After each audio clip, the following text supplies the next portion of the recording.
What is going on, everybody? I want to talk to you about painting your miniatures.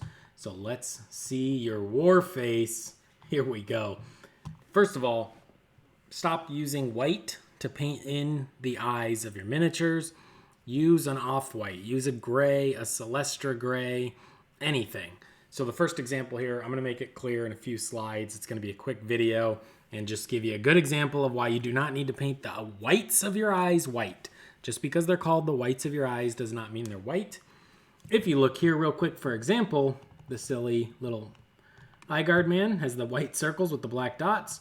And here's a real life person with white eyes. You would say his eyes are, he has real whites of his eyes, and they are not white. Let's jump on to a couple others, and I'll give you some other examples in painting.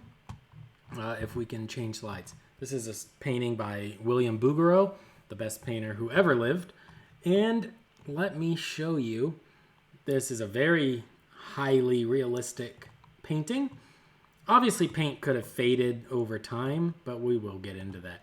I'm going here on the little edit button. I'm using pure white on edit, and let's just put it next to the eyes, and you can see how much of a value difference the white of her eyes is versus white. So let's say this is white paint. These eyes would have never been painted that color. The little dots maybe there on the eyelid, maybe the highlight in the eye could have been pure white at some point, but the white of the eye is not white.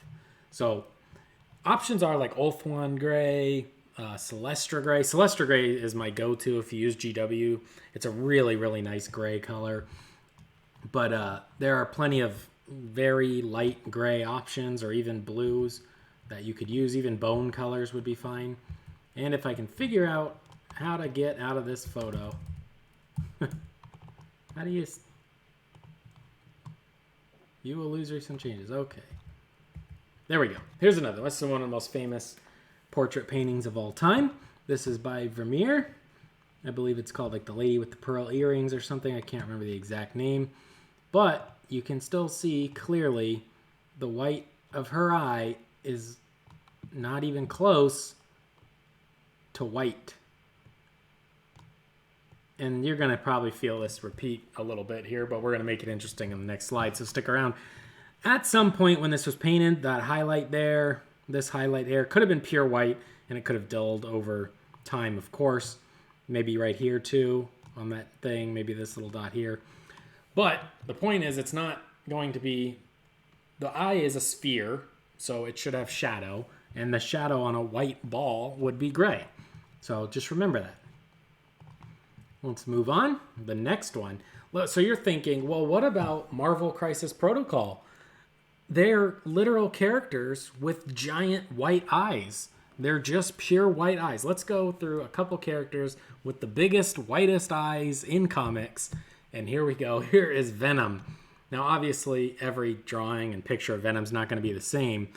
But you can see here, it's clearly not just going to be filled in with regular white paint. Like, look at all the different shades of white, and anywhere you even reach close to a pure white is going to be along the highlights there, which is somewhere like in that area and that area. So it's really minimal actual white being used. Like, if I just color in this area of his eye with white, you can see there's a big difference between pure white and the white used to paint his eyes or draw his eyes. Same goes for teeth, obviously. There might be some little pure white dot highlights, but the teeth aren't pure white. And honestly, if you look at it, black is not going to be pure black all over either, but that's not about this. So what about Spider-Man? He's got big white eyes. Of course, they're just pure white. This picture, they look almost exactly pure white. But let's just zoom in. They're not. There's multiple layers of off-white blue grays or grays that are helping sell the white eye. It's not just solid white on his eye. And if you want a real-life example, we'll go to another one here. We'll call this guy Dwayne. And if you look here, this is a pretty clear image of how not white the whites of your eyes are, because his teeth are literally whiter than his eyes. He has white teeth and white whites of his eyes, but his teeth are much whiter than the whites of his eyes. So if you want to avoid that really, really cartoon look where you get a big white circle, oh, got the wrong color. You get a big white circle, and then you get a black dot in the middle, and your models look like googly eyes. Stop using white. If you use gray, and then don't even use pure black usually, you can use a dark gray or a dark blue for this color as well. Because even on this photo, you can see the black or whatever of his eyes. You can still see the brown colors in there. There you go. Dwayne is happy about this video. I think it's going to help you guys. Literally just put down the white when you think about eyes. Use it to lighten up grays, to make it, maybe put that little dot of white in the highlight of the eye, the iris, to show that it's moist or wet. But there you go. Little quick tip for you. Hopefully you enjoyed it. Thank you so much for watching. Please subscribe, like, comment, all that good stuff. It helps the YouTube algorithm. I'll see you in the next one.